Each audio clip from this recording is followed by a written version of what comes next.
আসসালামু আলাইকুম। এটিএন বাংলা সংবাদে সবাইকে স্বাগত জানাচ্ছি আমি শান্তা ইসলাম। শুরুতেই বিআরবি কেবলস সংবাদ শিরোনাম। সাম্প্রতিক রাজনৈতিক সংকটের জন্য সরকার ঐকমত্য কমিশন দায়ী, অভিযোগ মির্জা ফখরুলের। ৭১-এর মুক্তিযুদ্ধ আর এখন জাতীয় নির্বাচনের বিরোধিতা করছে জামায়াত। সংস্কার প্রস্তাব না মানলে দায়িত্বহীনতার পরিচয় দেবে বিএনপি, কুমিল্লায় জামায়াত নেতা আব্দুল্লাহ তাহের। আইন শৃঙ্খলা পরিস্থিতি ঠিক না হলে ভোট সুষ্ঠু হবে না। ব্যাটারি চালিত অটোরিকশার ঝুঁকিপূর্ণ চলাচল নিয়ন্ত্রণে সরকারকে কার্যকর পদক্ষেপ নেওয়ার তাগিদ বিশেষজ্ঞদের। চালকদের ড্রাইভিং লাইসেন্স ও রুট পারমিট দেওয়ার পরামর্শ। এবং দাম কমতে শুরু করলেও এখনও ক্রেতাদের নাগালের বাইরে শীতের সবজি, কিছুটা স্থিতিশীল মুরগি ও ডিমের বাজার।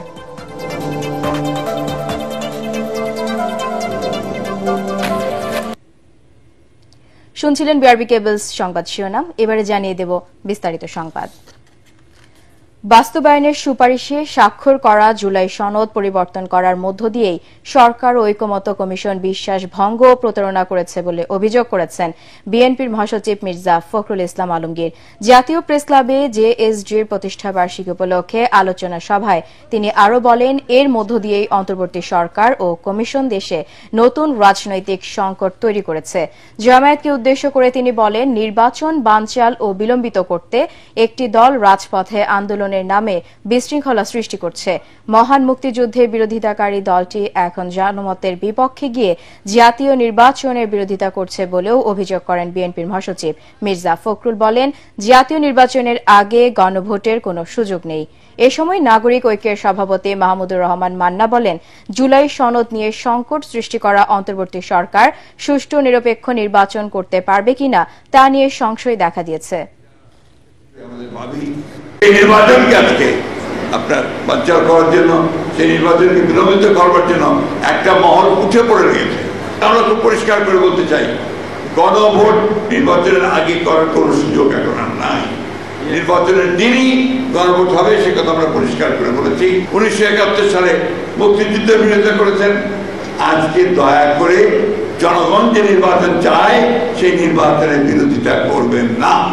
কারণ এই দেশের মানুষ কখনো বিট্রিয়ালের যারা বিট্রিয়া করে তাদেরকে ক্ষমা করে না, তারা ক্ষমা পায় না। আমরা অবশ্যই আমাদের মিত্রদেরকে নিয়ে, যাদের সঙ্গে আমরা দীর্ঘ 15 বছর লড়াই করেছি, একসাথে কাজ করেছি, তাদেরকে সঙ্গে নিয়েই আমরা সরকার গঠন করতে চাই। এবং খুব পরিষ্কার কথা আমরা বলছি, আমরা জাতীয় সরকার গঠন করতে চাই নির্বাচন করে। সংস্কার প্রস্তাব না মানলে বিএনপি দায়িত্বহীনতার পরিচয় দেবে বলে মন্তব্য করেছেন বাংলাদেশ জামায়াত ইসলামীর নায়েবে আমির ডাক্তার সৈয়দ আব্দুল্লাহ মোহাম্মদ তাহের। কুমিল্লায় এক দলীয় সভায় তিনি এ কথা বলেন। নির্বাচন না হয় তাহলে কি হবে? তাহলে যারা ষড়যন্ত্র করছে, যারা ভারতে বসে আছে, যাদের বিরুদ্ধে আমরা রক্ত দিয়ে দেশ থেকে মুক্ত করেছি, তারাই তো আর একটা সুযোগ পাবে। তো এই সকল আচরণে মনে হয় যে বিএনপি সংস্কারবিহীন যে বাংলাদেশ, সে বিগত সরকারের যে বাংলাদেশ, আওয়ামী লীগের যে বাংলাদেশ, মনে হয় যেন তারা আবার সেই জায়গায় ফিরে যেতে চাচ্ছে। এই সরকার যদি এই অন্যায় চাপের কাছে নথি স্বীকার করে এবং সরকারের সিদ্ধান্তকে যদি সরকার সরে যায়, তাহলে এটা পরিষ্কার হবে যে এই গভর্নমেন্ট আর নিরপেক্ষ নেই। আইন শৃঙ্খলা পরিস্থিতি ঠিক না হলে কোনোভাবেই সুষ্ঠু ও নিরপেক্ষ নির্বাচন সম্ভব নয় বলে মন্তব্য করেছেন জামায়াতে ইসলামীর নায়েবে আমির অধ্যাপক মুজিবুর রহমান। সকালে মিরপুর 13 নম্বরে শেরে বাংলা সরকারি প্রাথমিক বিদ্যালয় মাঠে জামায়াত ইসলামীর মহিলা বিভাগ আয়োজিত ব্রেস্ট ক্যান্সার সচেতনতামূলক ক্যাম্পে অংশ নিয়ে তিনি এ কথা বলেন। মুজিবুর রহমান আরও বলেন, পিআর পদ্ধতিতে নির্বাচন হলে কেন্দ্র দখল ও জাল ভোট দেওয়া বন্ধ হয়ে যাবে। তাই অবিলম্বে পিআর পদ্ধতিতে নির্বাচন আয়োজনের দাবি জানান দলটির নায়েবে আমির।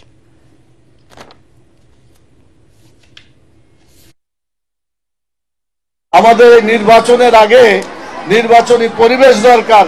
যদি পরিবেশ না থাকে তাহলে ডাকাত যেভাবে ভোট কেন্দ্র দখল করে নির্বাচনকে ধ্বংস করে দিয়েছে, এটা যাতে না করতে পারে, আগামীতে পিআর পদ্ধতিতে নির্বাচন করার জন্য আমরা গণভোটের দাবি করেছি। আজকের মধ্যেই প্রধান উপদেষ্টাকে আমরা বলেছি, অধিকাংশ দল তারা চায় এখানে পিআর পদ্ধতি এই পদ্ধতি চালু হলে এখানে ডাকাতি হবে না। ব্যাটারি চালিত অটোরিকশার নিয়ন্ত্রণহীন ও ঝুঁকিপূর্ণ চলাচলের কারণে সড়কে প্রতিনিয়ত বাড়ছে যানজট ও দুর্ঘটনা। যোগাযোগ বিশেষজ্ঞরা বলছেন, দুর্ঘটনা প্রতিরোধে নিরাপদ মডেলের অটোরিকশার অনুমোদন ও নীতিমালা চূড়ান্ত না হওয়া পর্যন্ত নতুন যান তৈরি ও যন্ত্রাংশ সরবরাহ বন্ধ করতে হবে। একই সাথে অটোরিকশা চালকের ড্রাইভিং লাইসেন্স ও রুট পারমিটেরও বিধান রাখা জরুরি বলে মত তাদের। বিস্তারিত জানাচ্ছেন একরামুল হক সাইম।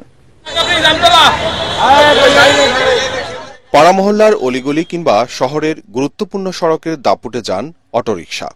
অপেক্ষাকৃত কম ভাড়ায় দ্রুত গন্তব্যে পৌঁছার জন্য যাত্রীদের কাছে 3 চাকার ব্যাটারি চালিত এই বাহনের কদর কম নয়। ফলে সড়কে দিন দিন বেড়ে চলেছে অটোরিকশা। সঠিক কোনো পরিসংখ্যান না থাকলেও বিআরটিএ বলছে সারা দেশে 60 লাখের বেশি ব্যাটারি চালিত অটোরিকশা রয়েছে।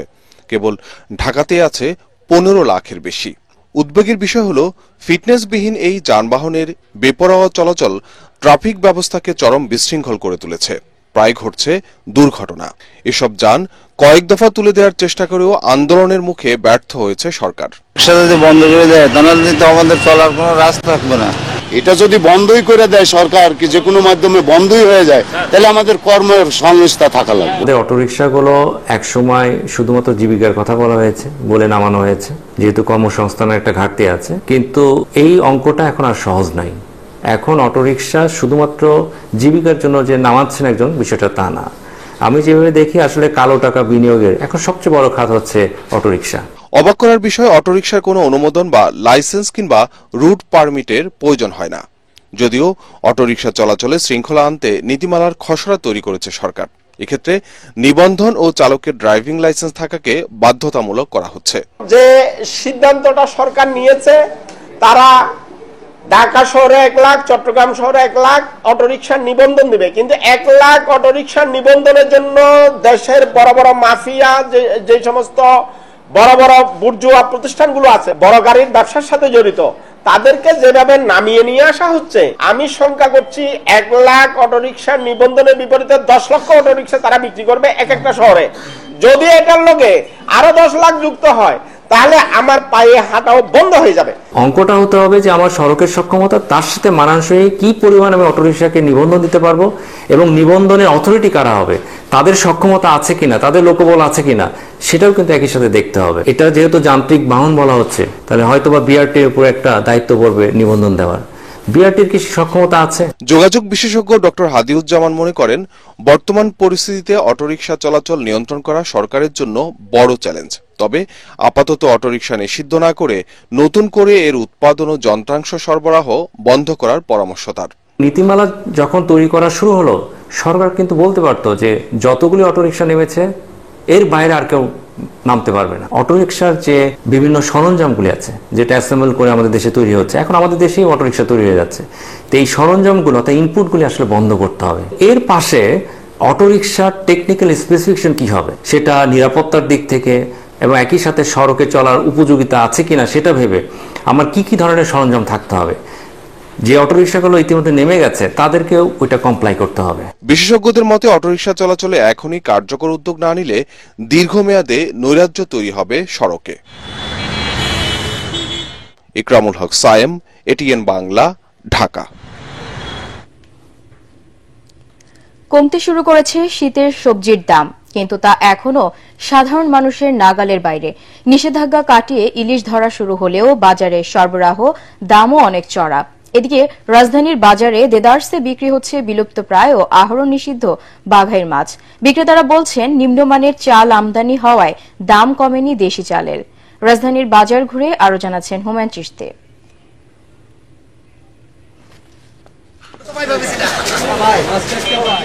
রাজধানীর বাজারে থরে থরে সাজানো শীতের সবজি সরবরাহ বাড়ায় দামও কিছুটা কমেছে, যদিও এখনো তা সাধারণের নাগালের বাইরে। বাঁধাকপি, ফুলকপি এখনো প্রতি পিস 90 টাকা, বেগুন 80 থেকে 100 টাকা, সিম 80 টাকা, টমেটো 120 টাকা কেজি। না, সব সবজি দাম কমে নেই, মানে যেগুলো সিজন আইতেছে ওইগুলো দাম কমতেছে। বেগুন 80 টাকা কেজি, করলা 80 টাকা কেজি, পটল 60 টাকা কেজি। 22 দিনের নিষেধাজ্ঞা কাটিয়ে রোববার থেকে আবারও ইলিশ ধরা শুরু হয়েছে, তবে দাম আগের মতোই চড়া। নদীতে এখন ইলিশ মাছটা খুবই কম, বড় ইলিশ তো একদম নাই। যা আছে আর কি আপনার ছোট ইলিশ, তাও দাম বেশি। তার কিছুদিন পরে দেওয়ার দরকার ছিল, তাহলে মাছগুলো ডিম ছাড়া দিত। এখনো অনেক মাছে ডিম, বেশি ডিম। ডিম ছাড়া মাছের চাহিদা বেশি, ডিম ছাড়া ডিমওয়ালা মাছটার চাহিদা কম। বড়টা 1 কেজি সাইজটা 2500 টাকা কেজি, আর 1.5 কেজি সাইজটা 2800 টাকা কেজি, 2 কেজি 1 কেজি 900, এটা 3035 এরকম। বিলুপ্ত প্রায় বাঘের মাছ ধরা ও বিক্রিতে নিষেধাজ্ঞা থাকলেও রাজধানীর টাউন হল বাজারে দেদারসে বিক্রি হচ্ছে এই মাছ। গাড়ি ধরে হ্যাঁ তো মানা করে না, আমরা গাড়িতে পাই, আমরা গাড়ি টানি, না ধরতো না আনতাম না। এদিকে কোনোভাবেই নিয়ন্ত্রণে আনা যায়নি চালের বাজার। আমদানির পরও দেশি চালের দাম কমেনি, বরং বেড়েছে। দাম আসলে কমে নাই, বর্তমান মিনিকেট চাল 1 কেজিতে বাড়ছে। গত বছর যে মানটা ভালো ছিল, এবছরে চাউলের মানটা খুব খারাপ আসছে। এই জন্য কাস্টমার মুখ ফিরে নিতেছে ওই চালগুলা, এই জন্য দাম কমে নাই দেশি চালগুলা। তবে দাম কিছুটা কমে স্থিতিশীল রয়েছে মুরগি ও ডিমের বাজার। 280 টাকা দরে সোনালী ও 170 টাকা দরে বিক্রি হচ্ছে ব্রয়লার মুরগি, আর দেশি মুরগির দাম 550 টাকা কেজি। হুমায়ুন চিস্তি, এটিএন বাংলা, ঢাকা। অবশেষে প্রকল্প শুরুর 14 বছর পর আগামীকাল থেকে খুলনা জেলা আধুনিক কারাগারে বন্দি স্থানান্তর শুরু করতে যাচ্ছে কারা কর্তৃপক্ষ। প্রথম ধাপে 100 বন্দি স্থানান্তরের মধ্য দিয়ে শুরু হতে যাচ্ছে নবনির্মিত এই জেলা কারাগারের কার্যক্রম। ছোট বড় মিলিয়ে কারা কমপ্লেক্সে রয়েছে 64টি ভবন, তবে কিছু কাজ এখনো চলমান। খুলনা থেকে আরো জানাচ্ছেন SM হাবিব। 113 বছর আগে নির্মিত খুলনা জেলা কারাগারের ধারণ ক্ষমতা সীমিত হওয়ায় এবং বিভিন্ন ভবন পরিত্যক্ত ঘোষণা করায় 2011 সালে একনেকে শহরের বাইরে সিটি বাইপাস সড়কের পাশে 30 একর জমির উপর নতুন কারাগার নির্মাণের প্রকল্প নেওয়া হয়। নানা জটিলতা শেষে 2017 সালের জুন মাসে শুরু হয় এর নির্মাণ কাজ। শুরুতে প্রকল্প ব্যয় 144 কোটি টাকা ধরা হলেও 2 দফা সংশোধন করে ব্যয় দাঁড়ায় 288 কোটি টাকায়। ছোট বড় 64টা ভবনেরই কাজ সম্পন্ন এবং জেল কর্তৃপক্ষকে আমরা ইতিমধ্যে বুঝিয়ে দিয়েছি। ছোট কিছু ত্রুটি যেটা এখনো আমরা শেষ পর্যায়ে, একদিন হয়তো লাগবে, 1-2 দিন লাগবে। 2024 সালের জুনে এটা সমাপ্ত হয়ে গেছে।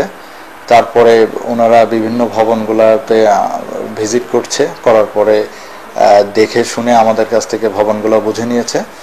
খুব শীঘ্রই তারা বন্দি হস্তান্তর শুরু করবে। তবে নানা কারণ দেখে 8 বার নির্মাণ কাজের সময় বাড়ানো ও কাজের মান নিয়ে অভিযোগ তুলেছেন নাগরিক নেতারা।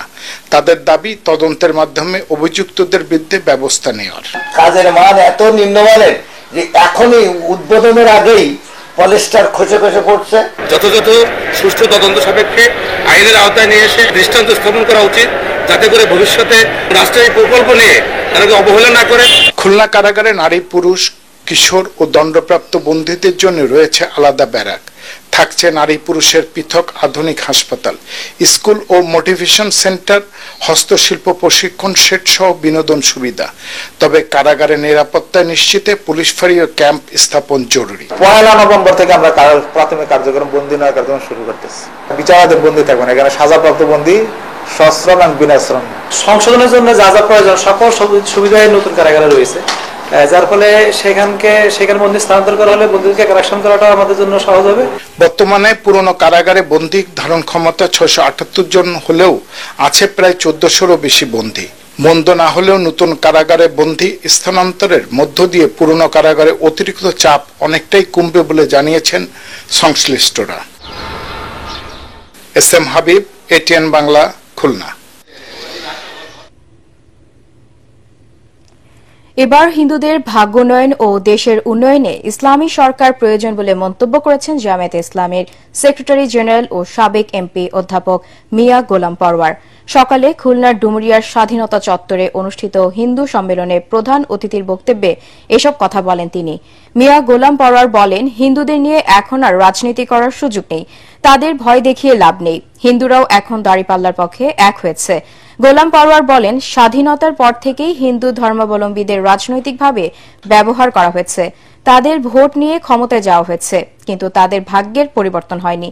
দেশের মানুষ এখন পরিবর্তন চায় উল্লেখ করে তিনি বলেন, দেশবাসী লাঙ্গল, ধানের শীষ ও নৌকার শাসন দেখেছে, কিন্তু দুর্নীতি থেকে মুক্তি পায়নি। এবার মানুষ দাঁড়িপাল্লার পক্ষে ভোট দেবে।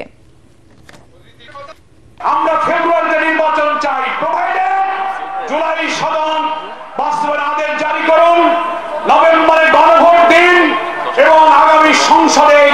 ভিত্তি যখন পেয়ে যাবে, সব সংস্কার তখন কাজে লাগবে, তখনই আমাদের নতুন বাংলাদেশের স্বপ্ন পূরণ হবে। দেবী বিসর্জনের মধ্য দিয়ে আজ শেষ হচ্ছে সনাতন ধর্মাবলম্বীদের কাত্যায়নী পূজা। মাগুরা জেলার 100 বছরের পুরনো ঐতিহ্যবাহী এই পূজার আয়োজন হচ্ছে এবার 92টি মণ্ডপে। 5 দিন ব্যাপী পূজা উপলক্ষে 10 দিনের মেলার আয়োজন করা হয়েছে। প্রতিটি মণ্ডপে নিরাপত্তা নিশ্চিতে কঠোর নিরাপত্তা ব্যবস্থা নিয়েছে প্রশাসন। মাগুরা প্রতিনিধি সুজন মাহমুদের তথ্য ও চিত্রে বিস্তারিত জানাচ্ছেন ফারহিন ইসলাম টুম্পা। দুর্গাপূজার ঠিক 1 মাস পর কার্তিক মাসে অনুষ্ঠিত হয় কাত্যায়নী পূজা। জেলার মোট 92টি মণ্ডপে পূজা অনুষ্ঠিত হলেও মূলত পৌর এলাকার 20টি মণ্ডপ ঘিরেই জমে উঠেছে পূজা। শহরের ছানার বটতলা, নতুন বাজার, সাতদোয়া, তাঁতিপাড়া, জামরুলতলা, পারনান্দুয়ালি, বাটিকাডাঙ্গা সহ জেলার বিভিন্ন স্থানে প্রতি বছরের মতো এবছরেও কাত্যায়নী পূজা অনুষ্ঠিত হচ্ছে। এশিয়া মহাদেশের সর্ববৃহৎ যে পূজা অনুষ্ঠান কাত্যায়নী পূজা আমাদের এই মাগুরাতে অনুষ্ঠিত হয়। এটা বাপের বাড়ি, কিন্তু টাঙ্গাইল শ্বশুর বাড়ি। সেখান থেকে আমি শুধুমাত্র কাত্যায়নী পূজাটা দেখার জন্যই মাগুরাতে এসেছি। শুনেছি মাগুরা জেলায় অনেক সুন্দর ঠাকুর পূজা হয়, কাত্যায়নী পূজা। এই জন্য আমার পরিবার নিয়ে সবাই এসেছি। কাত্যায়নী পূজা অনেক সুন্দর হয় মাগুরাতে, দেখে অনেক মনটা ভালো। অন্যবারের চেয়ে এবার আরো অনেক জমজমাট এবং আকর্ষণীয় বলে আমার মনে হয়েছে। পূজা উপলক্ষে 10 দিনের মেলাও বসেছে। বাহারি পণ্যের টানে আসছেন সবাই। এবার পিছনে যে গেটটি দেখা যাচ্ছে, গেটের লাইটের যে ডিজাইনটা আমি করেছি। আমাদের 200 ভলেন্টিয়ার আছে। 200 ভলেন্টিয়ারের মাধ্যমে এই নিরাপত্তা চাদর ওই পূজা মণ্ডপে রেখে দেওয়া। শান্তিপূর্ণ পূজা সম্পন্ন করতে পুলিশের পাশাপাশি সেনাবাহিনীও টহল দিচ্ছে প্রতিটি মণ্ডপে। এই কাত্যায়নী পূজা বহু বছর ধরে মাগুরার ঐতিহ্যকে বুকে ধারণ করে এগিয়ে চলেছে। আমরা বিগত বছরের তুলনায় একটু নান্দনিকভাবে উপস্থাপন করার চেষ্টা করেছি। দেবী দুর্গার 9টি বিশেষ রূপের মধ্যে ষষ্ঠ রূপ হচ্ছে কাত্যায়নী, যাকে যুদ্ধদেবী রূপে পূজা করে সনাতন ধর্মাবলম্বীরা। Bureau report, ATN Bangla. Pubali bank বাণিজ্য সংবাদ।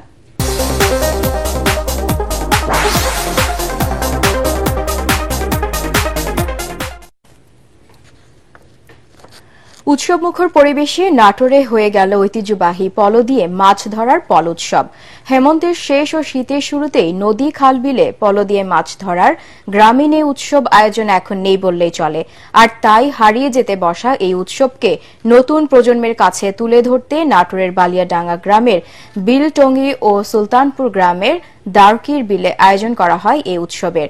এতে বিভিন্ন গ্রাম থেকে শৌখিন মৎস্য শিকারীরা পলো দিয়ে মাছ শিকারে মেতে ওঠে। অংশগ্রহণকারীরা জানান, অবৈধ জাল দিয়ে মাছ ধরার কারণে এখন আগের মতো মাছ পাওয়া যায় না। এরপরও এমন আয়োজনে অংশ নিতে পেরে খুশি তারা।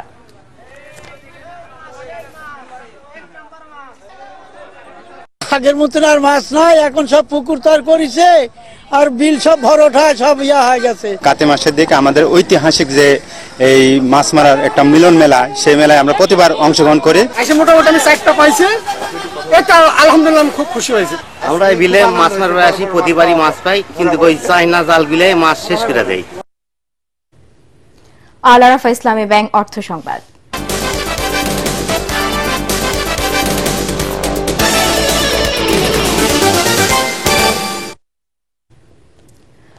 আজ মধ্যরাত থেকে শুরু হচ্ছে সাগর নদীতে জাটকা ইলিশ শিকারের উপর 8 মাসের নিষেধাজ্ঞা।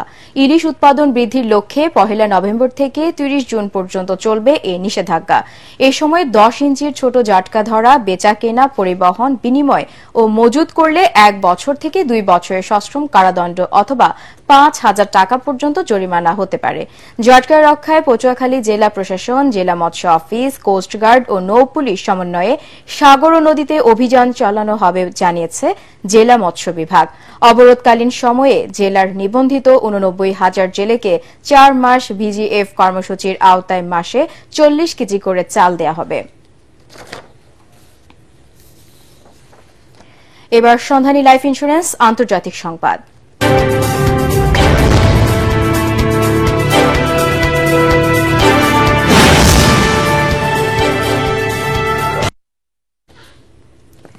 ভারতের সাথে 10 বছরের প্রতিরক্ষা কাঠামো চুক্তি সই করেছে যুক্তরাষ্ট্র। পারমাণবিক শক্তিধর দুই দেশের মধ্যে হওয়া এই চুক্তির মেয়াদ 10 বছর। মার্কিন প্রতিরক্ষা মন্ত্রী পিট হেগসেথের করা এক্স পোস্টের বরাত দিয়ে বার্তা সংস্থা রয়টার্স এ তথ্য জানিয়েছে। প্রতিবেদনে বলা হয়েছে, মার্কিন প্রতিরক্ষা মন্ত্রী জানান, এই কাঠামো চুক্তি আঞ্চলিক স্থিতিশীলতা ও প্রতিরক্ষায় গুরুত্বপূর্ণ ভূমিকা রাখবে। দুই দেশের মধ্যে সমন্বয়, তথ্য বিনিময় ও প্রযুক্তিগত সহযোগিতা আরও জোরদার করবে। এর আগে ভারতের প্রতিরক্ষা মন্ত্রী রাজনাথ সিং এর সঙ্গে বৈঠকে অংশ নেন Pete Hegseth. Crowne Plaza Dhaka Gulshan relaunch করেছে রুফটপ রেস্তোরাঁ বিস্ট বাই এমকে। ঢাকার প্রথম গ্লোবাল ট্রাভেল থিম যুক্ত এই রুফটপ ডাইনিংটি এবার নিয়ে এসেছে সম্পূর্ণ নতুন পাসপোর্ট মেনু। অনুষ্ঠানে প্রধান অতিথি ছিলেন ক্রাউন প্লাজা ঢাকা গুলশানের জেনারেল ম্যানেজার কার্থি VK। বিশেষ অতিথি ছিলেন মডেল ও অভিনেত্রী জেসিয়া ইসলাম। শেফ মোহাম্মদ খাওয়ালদাহ তার বিশ্বভ্রমণের অভিজ্ঞতা থেকেই অনুপ্রাণিত হয়ে তৈরি করেছেন প্রতিটি পদ, যেখানে এক একটি খাবার এক একটি সংস্কৃতি ও স্বাদের গল্প বলে। সংশ্লিষ্টরা জানান, আকাশ ছোঁয়া 26 তলা থেকে শহরের মনোরম স্কাইলাইন উপভোগের পাশাপাশি পাসপোর্ট মেনুর মাধ্যমেই অতিথিরা পাবেন এক ভিন্ন অভিজ্ঞতা, যেখানে খাবারই হবে গল্প, ভ্রমণ আর আবিষ্কারের মাধ্যম। এবার খেলার খবর।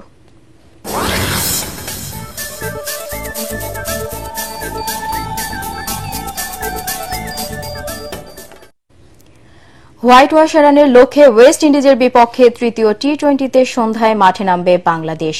চট্টগ্রামে বীরশ্রেষ্ঠ শহীদ ফ্লাইট লেফটেন্যান্ট মতিউর রহমান স্টেডিয়ামে খেলা শুরু সন্ধ্যা 6টায়।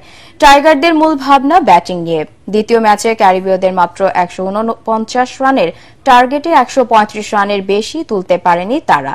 সে ম্যাচে বাংলাদেশ ডট খেলেছিল 50টি বল। এ ম্যাচে তাই ডট বল না দেওয়ার লক্ষ্য থাকবে স্বাগতিকদের। সাম্প্রতিক পরিসংখ্যানে বাংলাদেশের চেয়ে এগিয়ে ওয়েস্ট ইন্ডিজ। এখন পর্যন্ত 21 বারের সাক্ষাতে বাংলাদেশের জয় 8টিতে এবং ওয়েস্ট ইন্ডিজ জিতেছে 11 ম্যাচে। শেষ করার আগে বিআরবি কেবলস সংবাদ শিরোনাম আরও একবার। সাম্প্রতিক রাজনৈতিক সংকটের জন্য সরকার ঐকমত্য কমিশন দায়ী, অভিযোগ মির্জা ফখরুলের। 71-এ মুক্তিযুদ্ধ আর এখন জাতীয় নির্বাচনের বিরোধিতা করছে জামায়াত।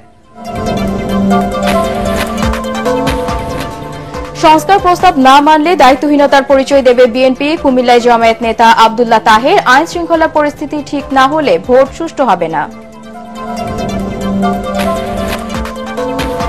ব্যাটারি চালিত অটোরিকশার ঝুঁকিপূর্ণ চলাচল নিয়ন্ত্রণে সরকারকে কার্যকর পদক্ষেপ নেওয়ার তাগিদ বিশেষজ্ঞদের। চালকদের ড্রাইভিং লাইসেন্স ও রুট পারমিট দেওয়ার পরামর্শ।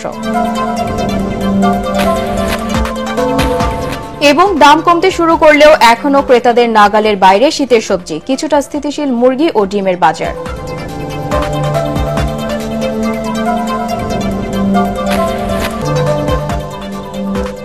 দর্শক, পরবর্তী সংবাদ দেখার আমন্ত্রণ জানিয়ে এখনকার মতো শেষ করছি। এটিএন বাংলার সংবাদ ইউটিউবে দেখতে ব্রাউজ করুন youtube/ATN Bangla News। ধন্যবাদ।